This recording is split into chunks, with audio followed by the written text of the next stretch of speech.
मी लहान असताना मम्मीला लय त्रास द्यायचे. काय द्यायचे, मी द्यायचे की लहानपणी त्रास, असू दे. This has to be one of my favourite stories. कारण ना ह्या व्हिडिओमध्ये माझ्या आईची पोलखोल होणार आहे. ह्या व्हिडिओमध्ये कम्प्लीट फुल टाईम माझी आई हसताना किंवा स्माईल करताना दिसेल, कारण तिची पोलखोल होणार आहे. And this is her favourite story as well. तर आता मी यात्रेसाठी आले होते, तर माझी आई नटून वगैरे पोळ्या वगैरे बनवत होती.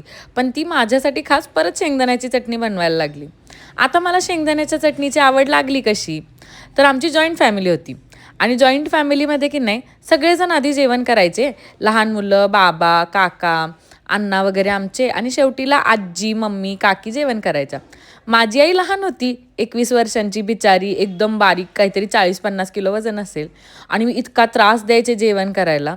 तर ती काय करायची माहिती आहे का? खूप भात घ्यायची, तूप, साय, दूध आणि शेंगदाण्याची चटणी घेऊन मला चारायला जायची.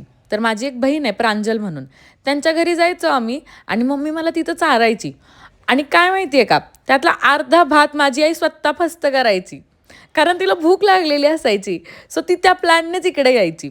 आणि आय कॅन अंडरस्टँड, म्हणजे आय एम 23 इयर्स ओल्ड आणि मला भूक 1 सेकंडसाठी कंप्लीट होत नाही. तर this is where my love for शेंगदाण्याची चटणी बिगॅन. आणि म्हणून माझी आई आता मला प्रत्येक वेळी जाताना कितीही घाई असली तरी शेंगदाण्याची चटणी देते.